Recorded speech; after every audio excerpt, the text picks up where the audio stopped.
The morning mist clung to the ancient pines of the Shadow Moon Pack territory like ghostly fingers, reluctant to release their hold on the forest floor.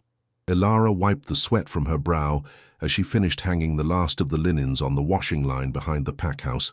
The rough hemp rope bit into her palms, hands already scarred from years of menial labor. But she didn't complain. Omegas like her had no right to complain. At 23, Ilara had grown accustomed to being invisible. She moved through the pack house like a shadow, cleaning, cooking, and tending to the needs of higher-ranking wolves without ever being truly seen. Her auburn hair was always pulled back in a simple braid, and her clothes were the same faded brown dress she'd worn for the past 2 years. The pack provided for her basic needs, nothing more. The sound of frustrated growling drifted from the main hall, followed by the crash of something heavy hitting the floor. Ilara's sensitive Omega hearing picked up the distressed whimpers that followed, sounds that made her heart clench with an inexplicable need to help.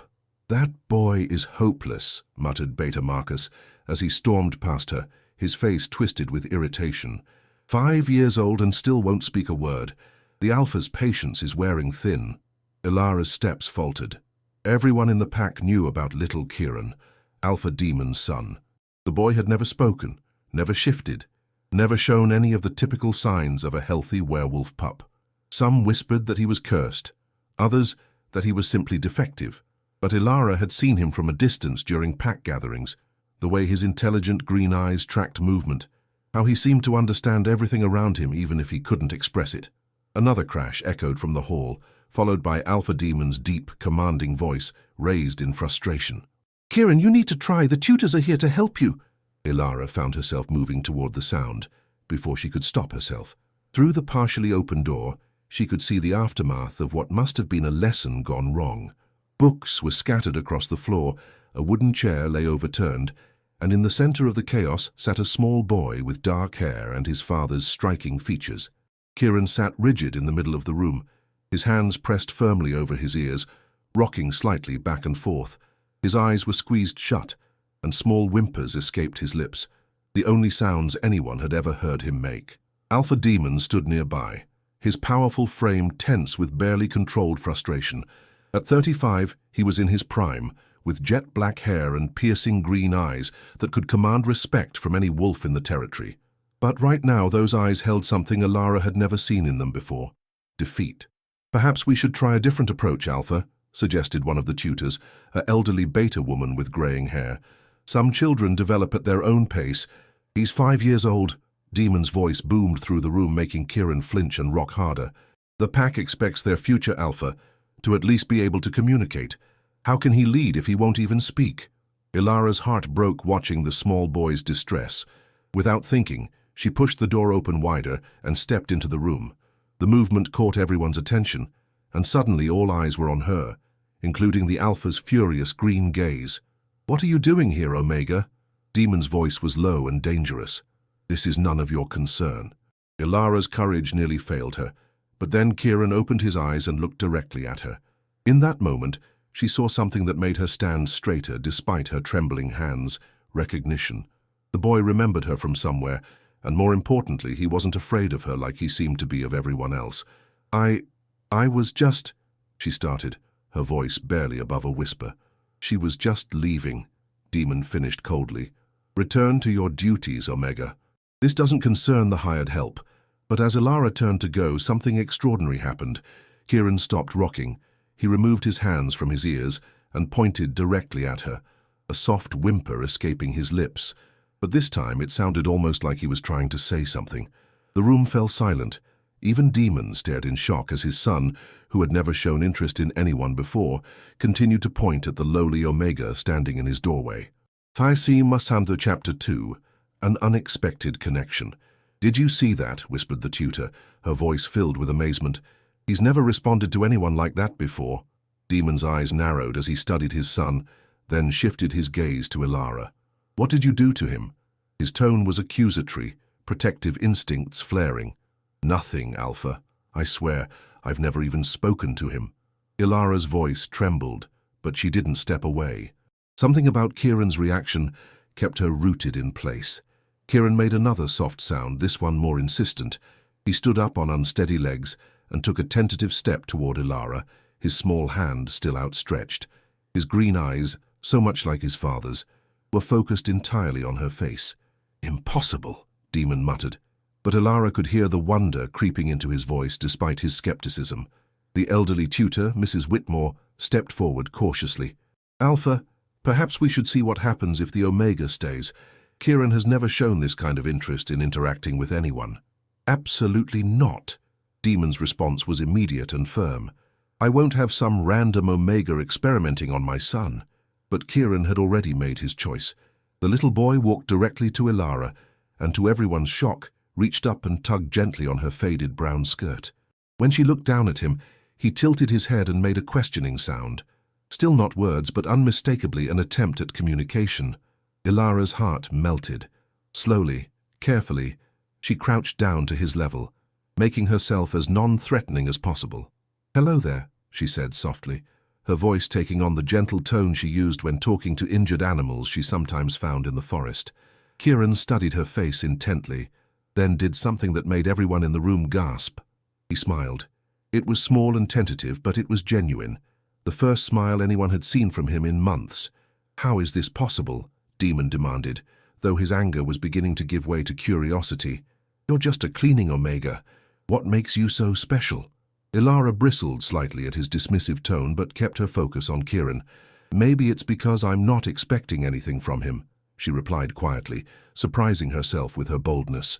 "Sometimes people respond better when they don't feel pressured to perform." The little boy moved closer, and Ilara noticed something others might have missed. Kieran's movements were deliberate and careful, as if he was processing everything around him differently than other children. His reactions to sudden noises and the way he preferred to observe before acting reminded her of something she'd read in one of the few books she'd been allowed to borrow from the pack library. "May I try something?" she asked, looking up at Demon. "I promise I won't hurt him." The Alpha's jaw clenched. Every instinct told him to refuse, to send this presumptuous Omega back to her duties and never let her near his son again. But Kieran had never shown interest in anyone before, and the hope that maybe, just maybe, someone could reach his son was too strong to ignore. "You have 5 minutes," he said finally. "Mrs. Whitmore will supervise." Ilara nodded gratefully and turned her attention back to Kieran. Instead of trying to get him to speak, she simply sat down on the floor beside him. "You know what? I think you understand everything perfectly well, don't you?" she said conversationally. "You just process things differently than other people expect." Kieran's eyes widened slightly, and he nodded, actually nodded, for the first time anyone could remember. The room erupted in whispered amazement, but Ilara continued as if nothing extraordinary had happened. "I bet all those loud voices and demands make it hard to think clearly, Another nod, this one more confident. "Would you like to show me something instead of talking right now? Sometimes showing is easier than telling." Kieran considered this for a long moment, then stood up and walked to a corner of the room where a small wooden box sat forgotten. He brought it back to Ilara and opened it, revealing a collection of smooth stones he had apparently been collecting. "These are beautiful," Ilara said genuinely, picking up a particularly smooth river stone. "Did you find this by the creek?" For the first time in 5 years, Kieran opened his mouth and made a sound that wasn't a whimper or a cry. It was barely audible, more breath than voice, but it sounded distinctly like yes. The silence that followed was deafening. Demon stood frozen, hardly daring to breathe, while Mrs. Whitmore clutched her chest in amazement. Ilara smiled warmly at the boy. "I thought so. It's perfect, just like you." And in that moment, everything changed. Chapter 3. Breaking Barriers. The news of Kieran's first word spread through the Shadow Moon pack like wildfire. By evening, every wolf in the territory knew that the Alpha's silent son had spoken to a lowly Omega. The reactions were as varied as they were intense. "It's unnatural," whispered Luna Patricia, the pack's head female, as she paced the Alpha's private study. Her platinum blonde hair was pulled back severely, and her ice-blue eyes flashed with indignation. "That Omega has no business interfering with pack affairs, especially concerning your son." Demon sat behind his mahogany desk, fingers steepled as he contemplated the day's events. Patricia had been pressuring him to make her his official Luna for months, claiming Kieran needed a proper mother figure, but watching his son's breakthrough with Ilara had stirred something in him he couldn't quite name. "The boy spoke, Patricia." for the first time in 5 years. His voice was measured, but she could hear the underlying steel. I'm not about to dismiss the only person who's managed to reach him. She's an Omega.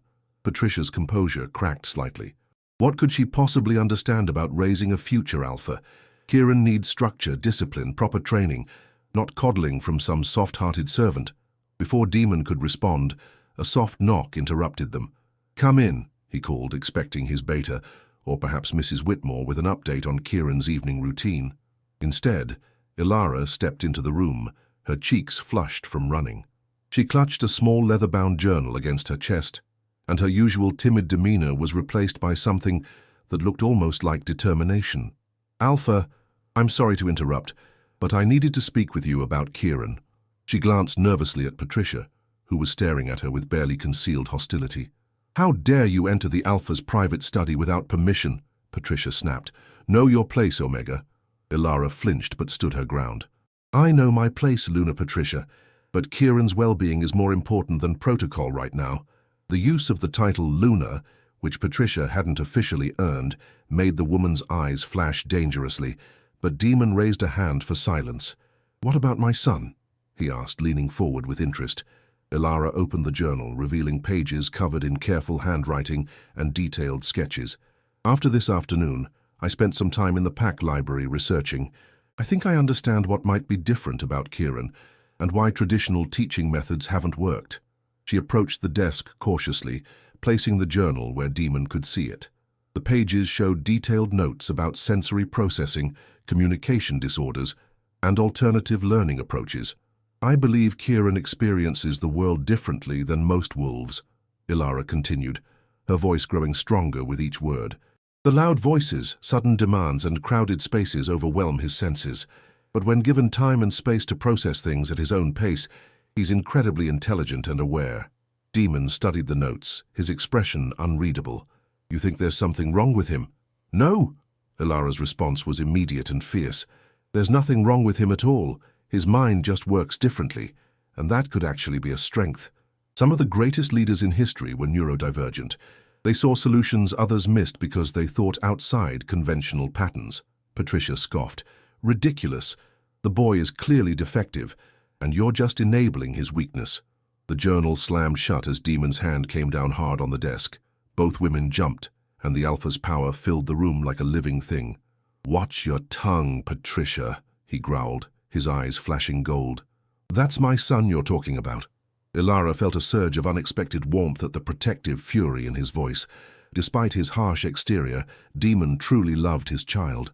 I have a proposal, she said quietly, waiting for the tension to subside. Give me 2 weeks to work with Kieran. If I can help him make progress with communication and learning, then consider allowing me to continue. If not, I'll return to my regular duties and never interfere again. Absolutely not, Patricia interjected. Demon, you can't seriously be considering this.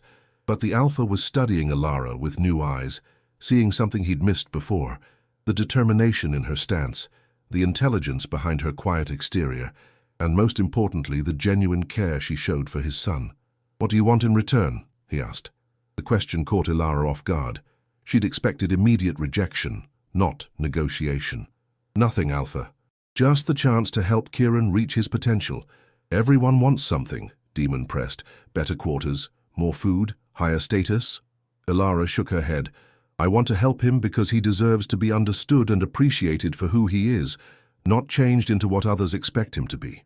The sincerity in her voice was undeniable, and for the first time in years, Demon felt something crack in the wall he'd built around his heart since his mate's death. 2 weeks, he said finally, but there will be conditions. The Chapter 4. The first lesson dawn was breaking over the Shadow Moon territory when Ilara arrived at the small garden behind the pack house. She'd spent most of the night preparing for her first official session with Kieran, her mind racing with possibilities and fears in equal measure. The Alpha's conditions had been strict. All sessions would be supervised, she would report daily on Kieran's progress, and if there was any sign of distress or regression, the arrangement would end immediately. Most challenging of all, Patricia would be present for the first few sessions to ensure proper supervision. Ilara had transformed the quiet garden space into a learning environment unlike anything the pack house had ever seen. Instead of rigid desks and chairs, she'd arranged soft blankets on the grass with various natural materials scattered around.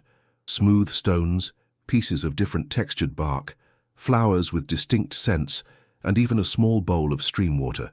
"This is highly irregular," Patricia commented as she surveyed the setup, her arms crossed disapprovingly. "How is he supposed to learn proper behavior sitting on the ground like some feral wolf?" "Children learn better when they're comfortable and engaged," Ilara replied calmly, though her heart was racing. She'd never contradicted anyone of Patricia's rank before, but something about Kieran's needs made her brave.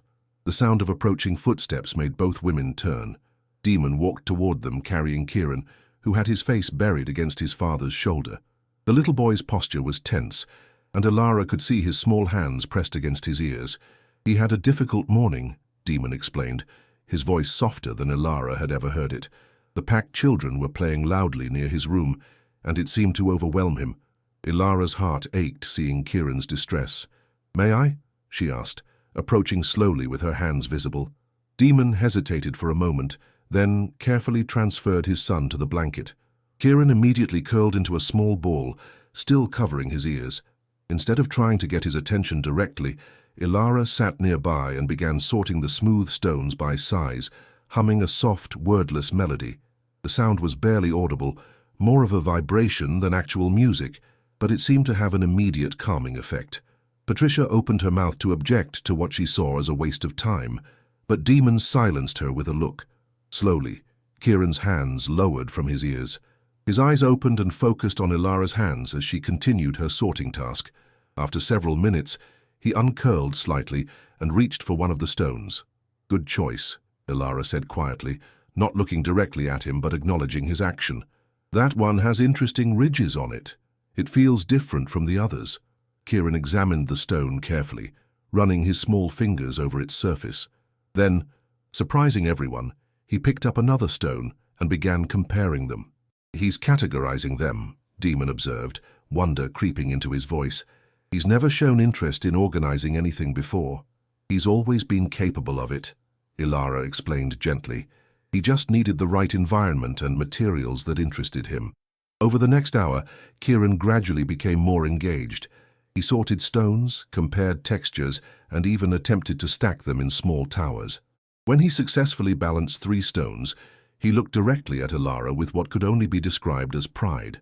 "That's amazing," she praised him genuinely. "You have incredible focus and steady hands."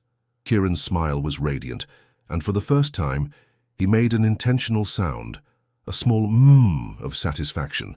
"Did you see that?" Patricia whispered, her hostility momentarily forgotten. "He's actually communicating." But it was Demon's reaction that surprised Ilara the most. The powerful alpha's eyes had filled with tears he was trying hard to hide. In that moment, she realized how much he'd feared for his son's future, how helpless he'd felt watching Kieran struggle. "Would you like to try something new?" Ilara asked Kieran, pulling out a small wooden flute. "This makes sounds, but gentle ones."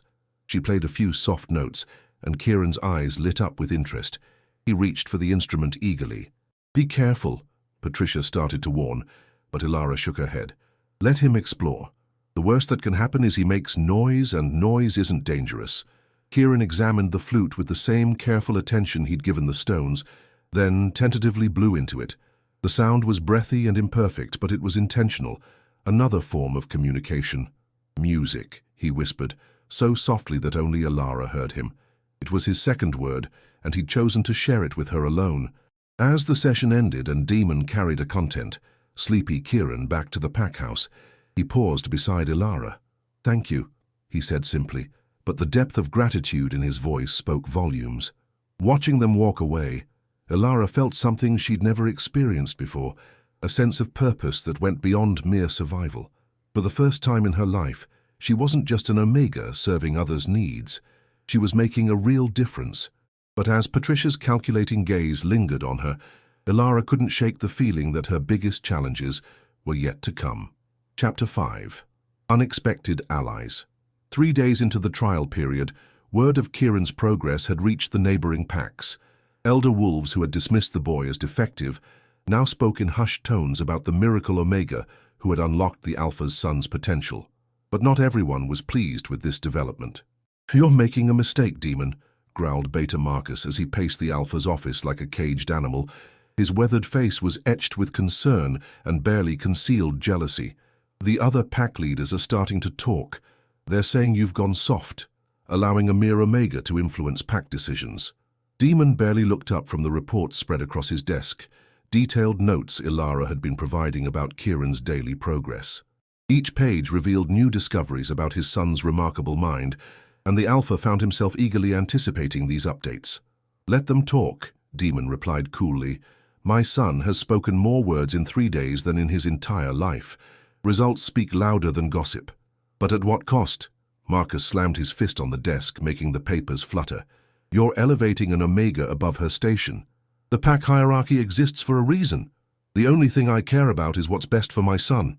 Demon's voice carried the dangerous undertone that warned others to tread carefully. And right now, that appears to be Ilara. As if summoned by their conversation, a soft knock interrupted them. This time, however, it wasn't Ilara at the door, it was Mrs. Whitmore, the elderly tutor, accompanied by an unexpected visitor. "Alpha," Mrs. Whitmore began formally, "I'd like you to meet Dr. Helena Riversong. She's a healer from the Crystal Ridge Pack, and she specializes in unique cases." Dr. Riversong stepped forward, her silver hair gleaming despite her relatively young age of 45. Her wolf had marked her early with wisdom streaks, a sign of great power and knowledge. "Alpha Demon, I've heard remarkable things about your son's recent progress. I've come to offer my expertise." Marcus straightened hopefully. Finally, a proper authority figure to put an end to this Omega nonsense. "What kind of expertise?" Demon asked cautiously. "I've spent 20 years studying wolves like young Kieran," Dr. Riversong explained. "Wolves whose minds work differently, who see patterns others miss, who process the world in extraordinary ways. In my pack, we don't see them as defective, we see them as gifted." The word gifted hung in the air like a revelation. Demon had never heard his son described in such positive terms. "The Omega working with him. Ilara, isn't it? She has remarkable instincts," Dr. Riversong continued. "I observed one of their sessions from a distance yesterday. Her methods align perfectly with the most advanced understanding of neurodivergent minds." Marcus scowled. "You're saying this Omega accidentally stumbled onto proper techniques?" "Not accidentally," Dr. Riversong corrected firmly. "She has a natural gift for understanding and connecting with minds like Kieran's. It's actually quite rare, even among trained healers." Meanwhile, in the garden, Ilara was experiencing her own surprise visitor. As she prepared materials for the afternoon session, a small voice called out behind her, "Ilara!" She spun around to see Kieran running toward her, actually running, not the careful, hesitant steps he usually took. Behind him, looking somewhat frazzled, came his regular caregiver. "I'm sorry," the older Omega panted. "He insisted on finding you. When he realized it was time for his lesson, he just took off." But Ilara was focused on something far more significant. "Kieran, did you just say my name?" The little boy nodded enthusiastically and pointed to the materials she'd been arranging. "Play," he announced clearly, his third word spoken with pure joy. "Play," Ilara repeated, her heart soaring. "Yes, we're going to play and learn together." As they settled onto the blanket, Kieran surprised her again by reaching into his pocket and pulling out something small. It was a carved wooden wolf, roughly made, but unmistakably intentional. "You made this?" she asked gently. "For you," Kieran said carefully, the words taking obvious effort, but filled with meaning. Ilara felt tears prick her eyes. In her entire life, no one had ever given her a gift, something made specifically for her with thought and care. "It's beautiful, Kieran." "Thank you." She held the small carving like it was made of precious metal. "Would you like to tell me about it?" What followed was Kieran's longest communication yet. Through a combination of words, gestures, and expressions, he explained that he'd been working on the carving for days, that he'd noticed she was kind to all creatures, and that he wanted to give her something special. Their session was interrupted by approaching voices. Demon appeared with Dr. Riversong, Mrs. Whitmore, and a reluctant-looking Patricia trailing behind. "Kieran," Demon called gently, "there's someone here who'd like to meet you." The little boy immediately tensed and moved closer to Ilara, but he didn't retreat completely, as he would have in the past. Dr. Riversong approached slowly, her movements calm and non-threatening. Hello, Kieran. I'm Dr. Helena. I've heard wonderful things about how smart you are. Kieran studied her carefully, then looked up at Ilara. Safe, he whispered. She seems very nice, Ilara replied honestly. But you decide if you want to talk to her or not. The fact that Kieran had options, that his comfort level was being respected, seemed to make all the difference. He nodded slightly and remained where he was. I love your wolf carving, Dr. Riversong observed, noting the gift in Ilara's hands. Did you make that yourself? Kieran nodded proudly. For Ilara, he said clearly. Dr. Riversong smiled warmly. That was very thoughtful. You must care about her a lot. She understands, Kieran replied, choosing his words carefully but speaking more fluently than anyone had heard before. The adults exchanged meaningful glances. In 5 minutes, this stranger had witnessed more communication from Kieran than most pack members had seen in years. Alpha Demon, Dr. Riversong said quietly, I believe your son and Ilara have formed something quite remarkable. I'd very much like to support their continued work together. Atiton, Tobar Chapter 6, Growing Bonds. The morning of the 6th day brought unexpected challenges. Ilara woke before dawn to find Patricia waiting outside her small quarters, her expression unreadable in the early light. We need to talk, Patricia said without preamble. Ilara's heart sank. She'd been dreading this confrontation, knowing that Patricia saw her growing influence with Kieran, and by extension with Demon, as a threat to her own position. So of course, Luna Patricia, Ilara replied carefully, stepping outside and closing her door quietly to avoid waking the other Omegas. They walked in silence toward the forest edge, away from potential eavesdroppers. When Patricia finally stopped, her posture was rigid with barely controlled emotion. I've been watching you with the boy, she began, her voice low and intense. And I've been watching how Demon looks at you when he thinks no one notices. Ilara's cheeks flushed. I don't know what you mean, I'm just helping Kieran. Don't. Patricia's sharp tone cut through the morning air. Don't pretend you're naive. I've spent months positioning myself as the logical choice for Demon's Luna, and now you come along with your soft voice and gentle ways, making yourself indispensable. That was never my intention, Ilara protested honestly. I only wanted to help Kieran communicate better. Patricia studied her for a long moment, and when she spoke again, her voice carried a different quality, something almost vulnerable. Do you have any idea what it's like to love someone who can't see you as anything more than a convenient political alliance? She asked quietly. I've loved Demon since we were teenagers, but he's never looked at me the way he looks at you after just a few days. The admission hung between them, raw and painful. Ilara felt an unexpected surge of sympathy for the other woman. Patricia, I came here to threaten you, Patricia interrupted with a bitter laugh. To tell you to know your place and stop reaching above your station. But watching Kieran yesterday, seeing him happy and engaged for the first time, she trailed off, shaking her head. He deserves to have people in his life who understand him, Ilara said gently. Yes, he does. Patricia's voice was barely a whisper. And much as I hate to admit it, you understand him in a way none of us do, not even his father. The two women stood in silence as the sun crested the tree line, painting the forest in shades of gold and amber. I won't stand in your way, Patricia said finally, but I need you to understand something. If you hurt that boy, if you give him hope and then abandon him, I will make your life hell. Omega or not, understanding Kieran doesn't give you the right to break his heart. I would never hurt him, Ilara replied fiercely. He's become like family to me. Patricia nodded slowly. I believe you. God help me, but I actually believe you. As they walked back towards the pack house, an unusual companionship formed between them, not friendship exactly, but a mutual understanding born from their shared care for Kieran. Their conversation was interrupted by frantic shouts coming from the direction of the main building. Both women broke into a run, arriving to find chaos in the courtyard. He's gone, Mrs. Whitmore was calling out, wringing her hands. Kieran was in his room one moment and the next he'd vanished. Demon stood in the center of the commotion, his face a mask of barely controlled panic. How long ago? He demanded. Maybe 20 minutes, replied the caregiver Omega, tears streaming down her face. I just stepped out to get his breakfast, and when I came back, he's never left the pack house grounds alone, Beta Marcus added grimly. If he's wandered into the forest, Ilara's mind raced. Kieran wouldn't just wander off aimlessly. His actions were always purposeful.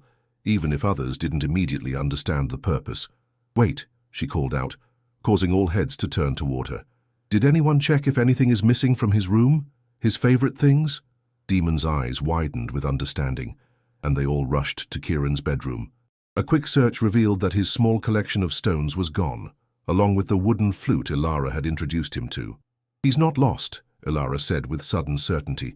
"He's gone somewhere specific, somewhere that's important to him." "But where?" Demon asked desperately. Ilara closed her eyes, thinking back over all their sessions, every place Kieran had shown particular interest. Then it hit her.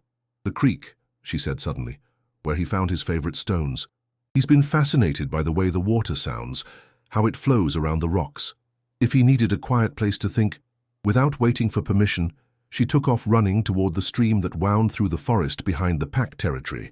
Behind her, she could hear Demon and the others following, but she didn't slow down. She found him exactly where she'd expected, sitting by the water's edge, carefully arranging his stones in intricate patterns, while the soft sound of flowing water provided a calming backdrop. The wooden flute lay beside him, and he was humming quietly to himself.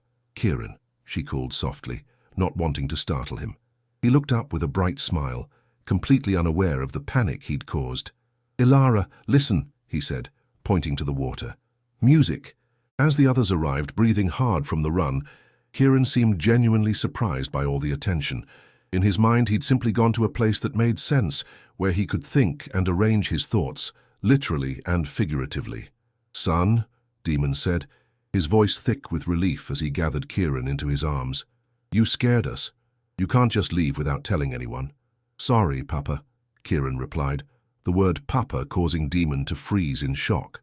It was the first time his son had ever called him anything other than a formal alpha or father. As they walked back to the pack house, Kieran's small hand found Ilara's, and he looked up at her with complete trust. "Tomorrow, we learn by the water?" he asked hopefully. Ilara glanced at Demon, who nodded immediately. "If that's what helps you learn best, then that's where we'll have our lessons." For the first time since arriving at the creek, Kieran's smile dimmed slightly. "Every day?" he asked, a note of worry creeping into his voice. "What do you mean, sweetheart?" Ilara asked gently. "Will you stay? Not go away like..." He struggled for words to express a complex fear. Ilara's heart broke as she realized he was afraid she would leave him, just like his mother had, though in death rather than choice. "I'm not going anywhere," she promised, squeezing his hand gently. "We're going to keep learning together for as long as you want."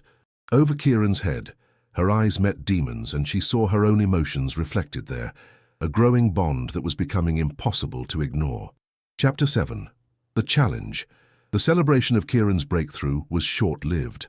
On the morning of the 8th day, 3 imposing figures arrived at the Shadow Moon Pack's borders, their presence announced by the thunderous howl of the pack's sentries. Alpha Ragnar Bloodstone of the Iron Fang Pack stood nearly 7 feet tall, his scarred face and silver-streaked black hair marking him as a veteran of countless battles.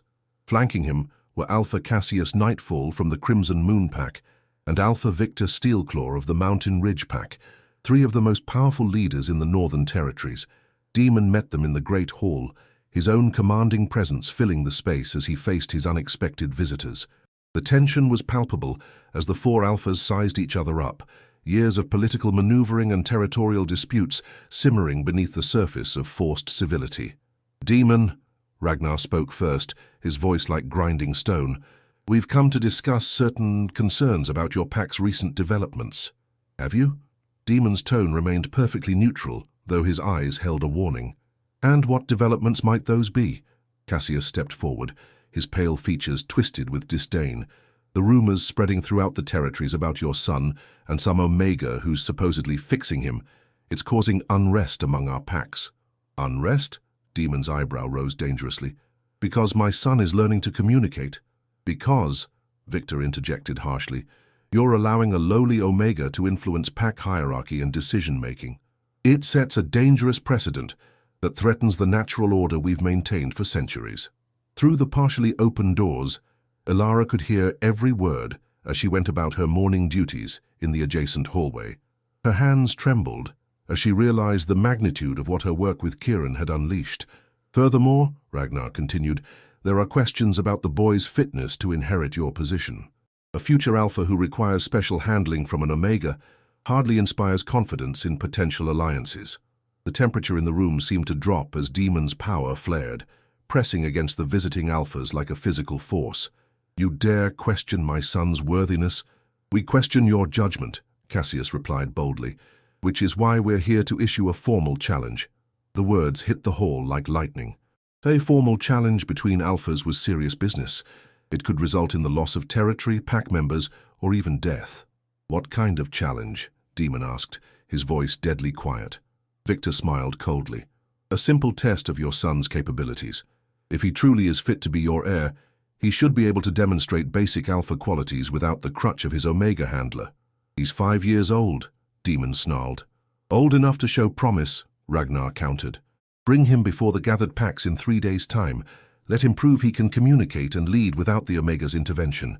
If he succeeds, we'll acknowledge his legitimacy and your methods. If he fails—" "You'll what?" Demon's eyes blazed gold. "You'll step down as alpha and allow one of us to absorb your pack," Cassius finished with satisfaction, "for the good of all our territories." The silence that followed was deafening. Ilara pressed her hand to her mouth to stifle a gasp, her heart breaking for both Demon and Kieran. The little boy had made incredible progress, but asking him to perform under pressure in front of hostile strangers was cruel and unrealistic. "And if I refuse your challenge?" Demon asked. "Then we'll spread word throughout all the packs that the Shadow Moon Alpha has lost his strength and judgment," Victor replied. "Your allies will abandon you. Your enemies will circle like vultures, and your pack will crumble from within."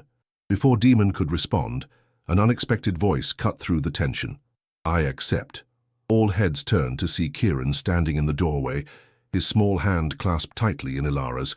The little boy's face was pale but determined, and his green eyes, so like his father's, held a steel no one had seen before. "Kieran, no," Demon started, but his son stepped forward. "I accept," Kieran repeated, his words clear and strong. "I will prove myself. But," he paused, gathering courage, "Ilara stays with me. She is part of my strength." Ragnar laughed harshly. "The Omega cannot help you, boy. That's the entire point." "She won't help," Kieran said quietly, surprising everyone. "But she believes in me. That makes me strong." The simple wisdom of his words hung in the air. Even the visiting alphas seemed momentarily taken aback by the composed 5-year-old, who had just accepted their challenge with more dignity than most adults could muster. "Fine," Cassius snarled. 3 days. The Omega can be present, but cannot interfere. The boy succeeds or fails on his own merit." As the visiting alphas left, Demon knelt before his son, his hands gentle on Kieran's small shoulders. "You don't have to do this," he said softly. "I can find another way." Kieran shook his head firmly. "They think I'm broken." "I'm not broken, Papa. Just different. Ilara taught me different can be strong too." Ilara's eyes filled with tears at the boy's courage, but also with terror at what they were asking of him. That night, as the pack buzzed with nervous energy about the coming challenge, she found herself walking the familiar path to the creek, where Kieran had found peace just days before. She wasn't surprised to find Demon already there, staring into the dark water. "He shouldn't have to prove himself to anyone," she said quietly, settling beside him on a fallen log. "No, he shouldn't," Demon agreed, his voice heavy with guilt. "But he does, because I allowed this situation to develop. You allowed your son to grow and learn. That's what good fathers do." Demon turned to look at her, and in the moonlight, she could see the pain in his eyes. "What if he fails? What if the pressure is too much and he shuts down completely?"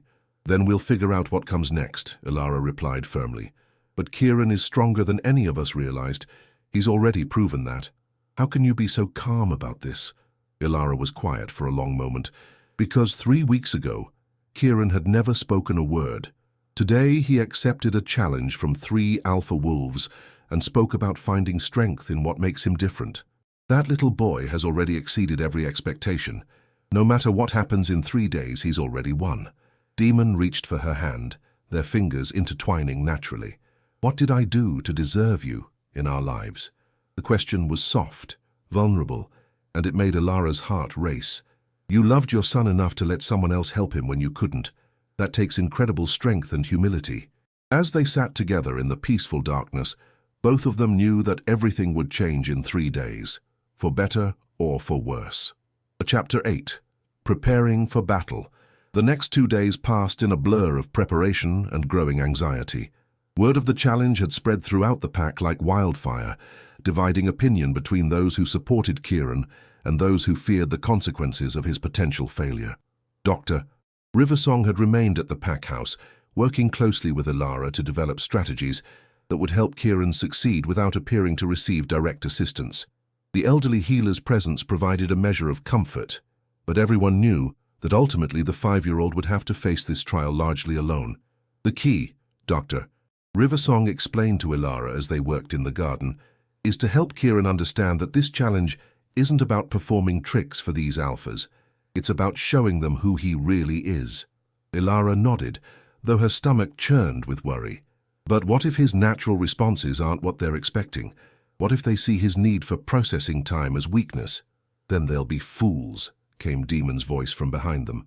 Both women turned to see the alpha approaching, Kieran's small form tucked against his side. But we'll make sure they understand what they're seeing. Over the past day, Kieran had shown remarkable maturity about the coming challenge. Rather than retreating into himself as everyone had feared, he seemed to be gathering his strength, preparing for what he instinctively understood was an important moment.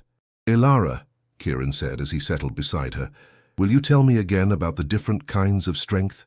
It had become their routine over the past days, reinforcing the idea that leadership came in many forms, and that his thoughtful, careful approach to the world was a strength, not a weakness. Well, Elara began, pulling him into her lap, there's the strength of the storm, loud and powerful and commanding attention. That's one kind of leadership, like Papa, Kieran observed, glancing up at his father with obvious admiration. Exactly like your Papa, Elara agreed. But there's also the strength of the deep river, quiet and steady, but so powerful it can carve canyons through solid rock over time. And the strength of the wise old tree that bends with the wind instead of breaking, surviving storms that destroy more rigid things. And the strength of the wolf who sees what others miss, Kieran added, repeating a lesson that had clearly resonated with him. That's right. Each kind of strength is valuable, and the best packs have leaders who understand all of them. Demon watched this exchange with growing amazement. In just 2 weeks, this Omega had given his son something he'd been unable to provide in 5 years, a sense of self-worth and purpose that went beyond traditional expectations. There's something else we need to discuss, Dr. Riversong interjected gently. The visiting alphas will likely try to provoke Kieran, to make him react emotionally or shut down. We need to prepare him for that possibility. Kieran's face grew serious. They will be mean to me? They might be, Demon admitted reluctantly. Some people don't understand that different doesn't mean less than. What should I do if they're mean? Kieran asked, looking between the adults. You remember who you are, Elara said firmly. You're intelligent, kind, creative, and brave.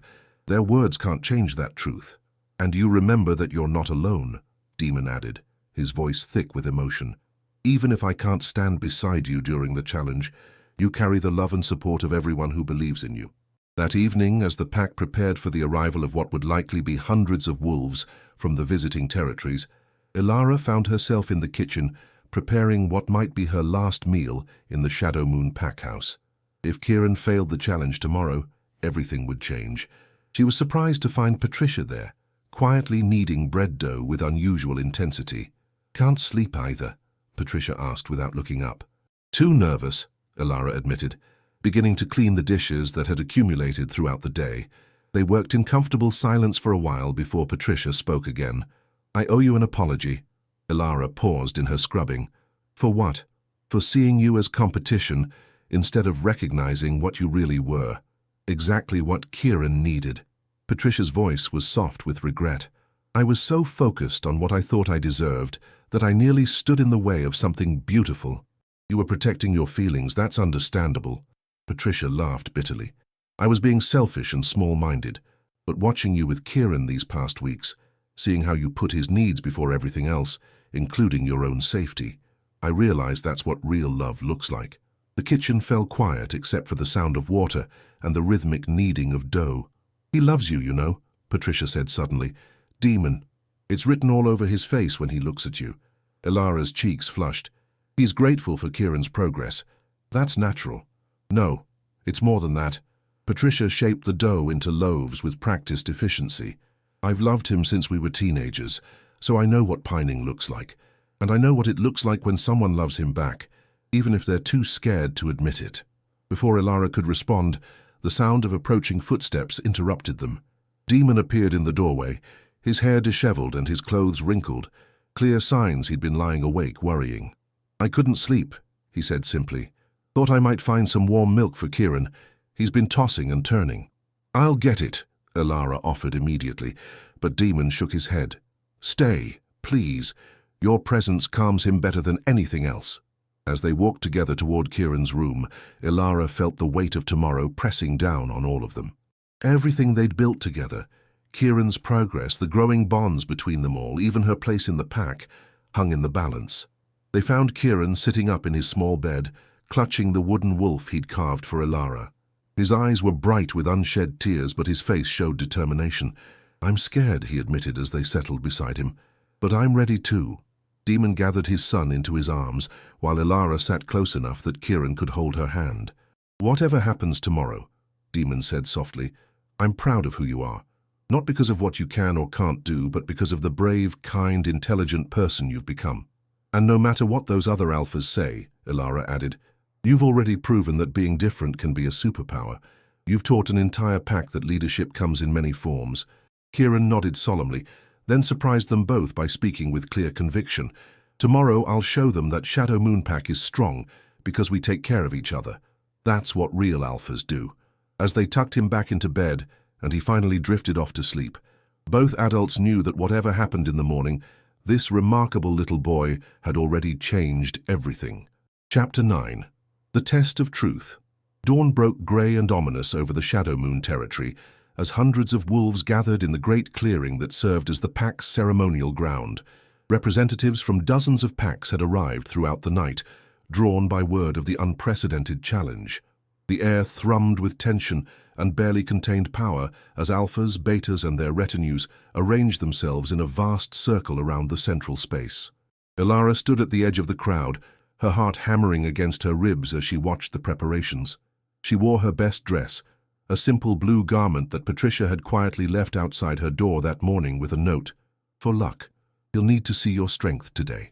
Kieran sat beside his father on a raised platform at one end of the clearing, his small form dwarfed by the ornate alpha's chair. But his posture was straight and alert, his green eyes taking in every detail of the assembled crowd, with the careful attention that had become his trademark. Alpha Ragnar stepped forward, his voice carrying across the clearing without effort. "We are gathered today to witness a test of worthiness. Young Kieran of Shadowmoon has claimed the right to inherit his father's position despite unusual circumstances. Today, he must prove he possesses the qualities necessary to lead." A murmur rippled through the crowd. Some voices carried skepticism, others curiosity, and a few, those from packs who had heard positive reports, held notes of genuine interest. "The test is simple," Alpha Cassius announced, his pale eyes fixed on Kieran with obvious disdain. "The boy must demonstrate 3 essential alpha qualities: command, wisdom, and strength. He will do so without assistance from his Omega handler or any other aid." Ilara's hands clenched into fists, the way they spoke about her, as if she was some kind of crutch rather than someone who had helped unlock Kieran's potential, made her blood boil. But she remained silent, knowing that any outburst from her would only hurt Kieran's chances. Dr. Riversong appeared beside her, the older woman's presence offering some comfort. "He's ready," she whispered. "Look at him. Really look." Ilara focused on Kieran and felt her breath catch. The little boy wasn't showing any of the signs of overwhelming anxiety she'd feared. Instead, he sat with quiet dignity, his gaze moving deliberately from face to face in the crowd, as if he were already assessing the wolves he might one day lead. "The first test," Victor announced, "is command. Young Kieran must successfully give orders to 3 adult wolves from different packs and have them obeyed." A ripple of harsh laughter went through some sections of the crowd. The idea of grown wolves taking orders from a 5-year-old seemed absurd to many. 3 wolves stepped forward, a massive beta from the Iron Fang pack, a scarred warrior from Crimson Moon, and a stern-faced female from Mountain Ridge. They arranged themselves in front of Kieran, their expressions ranging from barely concealed contempt to outright amusement. Kieran stood up slowly, his small hands steady at his sides. The clearing fell silent as everyone strained to hear what the child would say. "You think this is funny," Kieran said clearly, his young voice somehow carrying to every corner of the gathering. "You think commanding means making people do things they don't want to do." The three wolves exchanged glances, clearly not expecting this opening.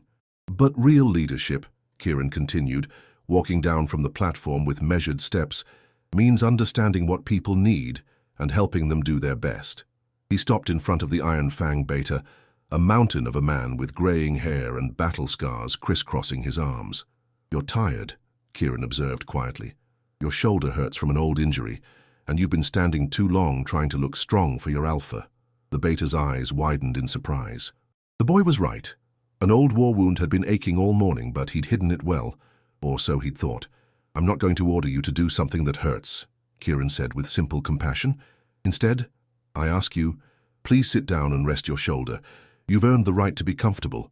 The clearing held its breath as the massive Beta stared down at the small boy who had just seen through his carefully maintained facade.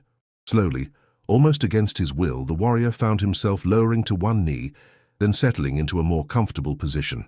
"Thank you," Kieran said sincerely, then turned to the Crimson Moonwolf, a female with a pronounced limp from what looked like a recent injury. "You're worried about your pack's new cubs," he said to her. "You left them to come here even though you wanted to stay and make sure they're safe." The woman's tough expression cracked slightly.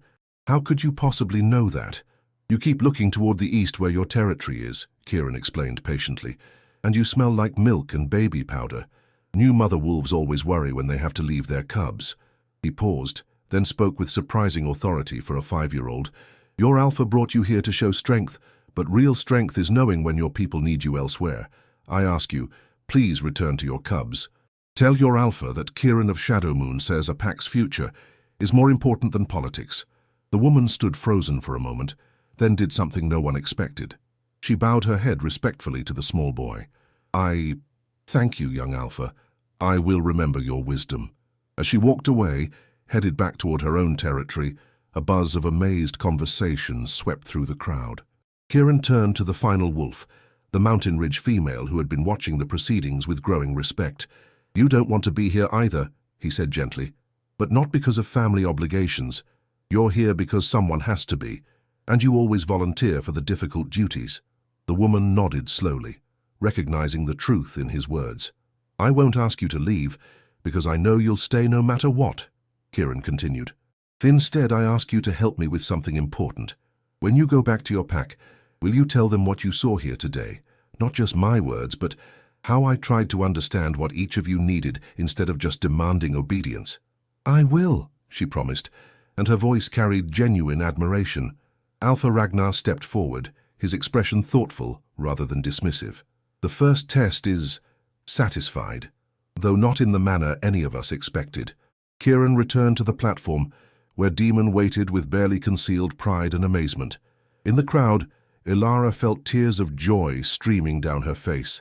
He had done it, not through traditional dominance, but through the empathy and understanding she had helped him recognize as strengths. "The second test," Cassius announced, though his voice lacked some of its earlier confidence, "is wisdom. The candidate must solve a dispute that has been brought before us." Two wolves stepped forward, their body language radiating mutual hostility. One was a young, hot-headed Beta, the other an older, more experienced wolf with graying temples. "These two are from the Riverside Pack," Victor explained. "They cannot agree on hunting territory boundaries, and their dispute threatens to split their pack." Kieran listened carefully as each wolf presented their case. The younger wolf argued for expanding into new territory to feed the pack's growing population. The older wolf insisted on maintaining traditional boundaries to avoid conflict with neighboring packs. "Both of you are right," Kieran said finally, causing both disputants to look at him in surprise. "And both of you are wrong." He stood up, his small hands clasped behind his back in a gesture unconsciously mimicking his father's thoughtful pose. "Young wolf, you're right that the pack needs more food. Growing families need more resources." The Beta straightened with vindication. "But older wolf, you're right that changing boundaries without talking to neighbors first causes wars." Kieran paused, clearly thinking through his solution carefully. "Here's what I think you should do," he said with growing confidence. Instead of taking new territory, work together to make your current territory better. The young wolf has energy and new ideas. The older wolf has experience and knows which strategies work. Combine them. How? The older wolf asked, genuinely curious. Better hunting techniques, smarter prey management, maybe even working with neighboring packs instead of competing with them, Kieran suggested. Share knowledge, coordinate hunts so everyone benefits. The two wolves looked at each other, then back at the small boy who had just proposed a solution neither of them had considered. That could actually work, the younger wolf admitted slowly. It's worth trying, the older wolf agreed, extending his hand to his former rival. We've been so focused on fighting each other, we forgot we're on the same side. A wave of impressed murmurs swept through the crowd. Even the challenging alphas looked taken aback by the elegance of Kieran's solution. The second test is satisfied, Ragnar announced, and this time his voice held unmistakable respect. Thayasimbaya Chapter 10, A New Dawn. The third test, Victor announced, though his earlier hostility had given way to something approaching curiosity, is strength. But strength comes in many forms. Young Kieran must demonstrate the kind of strength necessary to protect and lead his pack. Ilara's heart clenched. This was the test she'd feared most. How do you ask a 5-year-old to demonstrate strength against adult wolves? But Kieran surprised everyone by standing up immediately. I know what you expect, he said, his voice carrying clearly across the hushed gathering.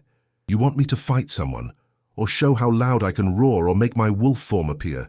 He paused, his green eyes sweeping across the assembled crowd with remarkable composure. But I can't do those things yet. My wolf is still sleeping inside me. My roar is still quiet. My muscles are still small. There was no shame in his voice, only honest self-assessment. So I'll show you a different kind of strength. Kieran walked down from the platform and moved toward the crowd. Ilara's breath caught as she realized he was walking directly toward her. For 3 weeks, he said, his voice growing stronger with each step, everyone told this Omega that she wasn't important enough to matter, that she was too low to have opinions, too weak to make a difference. He reached Ilara and took her hand, drawing her forward despite her protests.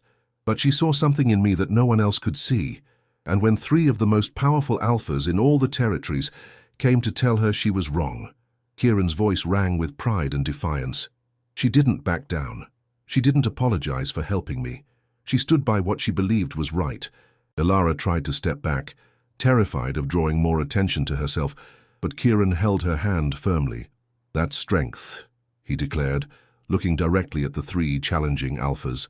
Standing up for what's right even when you're scared, seeing the best in people when everyone else sees only problems, making others feel valuable when they've been told they're worthless.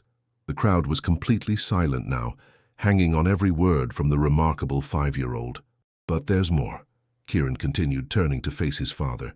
My papa could have listened to everyone who said I was broken. He could have given up on me, sent me away, pretended I wasn't his son. But he didn't.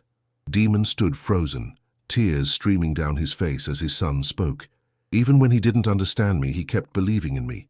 Even when other people said he was weak for letting an Omega help. He chose what was best for his son over what looked best to other alphas. Kieran's voice cracked with emotion. That's strength too. He looked around the clearing, making eye contact with wolves from every pack present. And all of you came here today expecting to see a little boy fail, but you stayed anyway. You listened. Some of you even changed your minds when you saw something different than what you expected. He smiled, the expression transforming his serious face. That's also strength, being brave enough to change your opinion when you learn something new. Kieran walked back toward the platform, still holding Ilara's hand and gesturing for his father to join them. So here's my demonstration of strength, he announced, as the 3 of them stood together. I choose to surround myself with people who make me better. I choose to value kindness and understanding over loudness and intimidation. And I choose to believe that a pack's real strength comes from taking care of each other, not from defeating everyone else. The silence stretched for so long that Ilara began to fear the worst. Then from somewhere in the crowd, a single wolf began to applaud. The sound was picked up by another, then another, until the entire clearing rang with approval. Alpha Ragnar stepped forward, his scarred face showing something none of them had expected, genuine admiration. In 40 years of leadership, he said, his voice carrying to every corner of the gathering, I have never seen a more impressive demonstration of what it means to be an alpha. Not just the title, but the true calling. He bowed his head to Kieran, a gesture of respect from one leader to another. The challenge is not just satisfied, Ragnar continued. It is exceeded. This young wolf has shown us that strength, wisdom, and command can take forms we never imagined. Alpha Cassius stepped forward, his pale face flushed with what might have been shame. I came here expecting to witness failure. Instead, I've learned something about leadership that I'll carry back to my own pack. Even Victor nodded his agreement. The boy has proven himself worthy not just of inheriting his father's position, but of teaching us all what leadership should look like. As the crowd began to disperse, individual wolves approaching to congratulate Kieran and speak with Demon, Ilara found herself overwhelmed by the magnitude of what had just happened. "You did it," she whispered to Kieran, kneeling to wrap him in a fierce hug. "You were absolutely magnificent." "We did it," he corrected, his small arms tight around her neck. "You taught me that being different was okay. Papa taught me that love doesn't give up. Together, we're stronger." Over his head, Ilara met Demon's gaze. The Alpha's eyes held a mixture of pride, gratitude, and something deeper, something that made her heart race. "Ilara," he said quietly, his voice meant for her alone, "there's something I need to tell you." Before he could continue, Kieran pulled back from their embrace with a mischievous grin that was pure 5-year-old despite everything they'd just been through. "Papa wants to ask you to be my new mama," he announced loudly enough for half the remaining crowd to hear. "He talks about you all the time, and he gets that funny look on his face when—" "Kieran!" Demon interrupted, his cheeks flushing red, but his son just giggled. "It's okay, Papa. Ilara gets the same funny look when she talks about you." Ilara felt her own face burning, but she couldn't stop smiling. Around them she could hear Patricia's delighted laughter and Dr. Riversong's approving chuckle. "Well," Demon said, recovering his composure and moving closer to Ilara, "I suppose there's no point in trying to be subtle now." He took her hands in his touch gentle but certain. "Ilara, 3 weeks ago, you were just the Omega who cleaned our floors. Today, you're the woman who changed everything, who saved my son, challenged my assumptions, and somehow made me believe in possibilities I'd never imagined." His voice grew softer, more intimate despite their very public surroundings. "I love you, not just for what you've done for Kieran, but for who you are, your strength, your kindness, your refusal to give up on people others have written off." He paused, vulnerability clear in his green eyes. "Will you stay with us? Not as a hired Omega, but as my mate, Kieran's mother, and the Luna this pack deserves?" Ilara looked down at Kieran, who was practically bouncing with excitement, then back at Demon's hopeful face. Around them, she could see the assembled wolves waiting for her answer.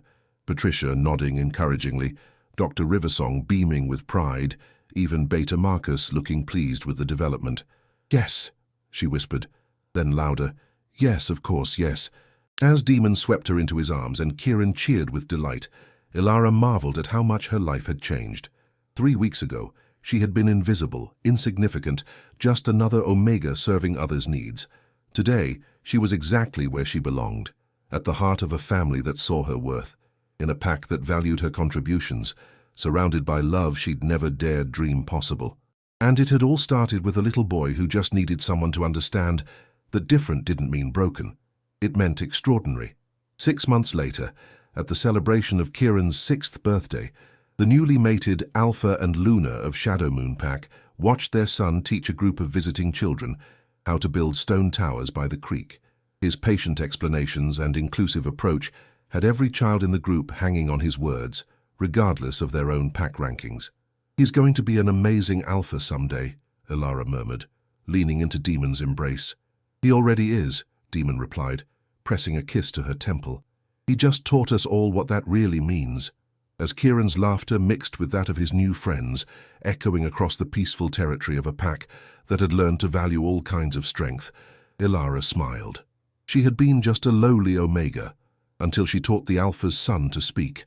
But in the end he had taught them all something far more important, how to truly see and value each other. They speaked,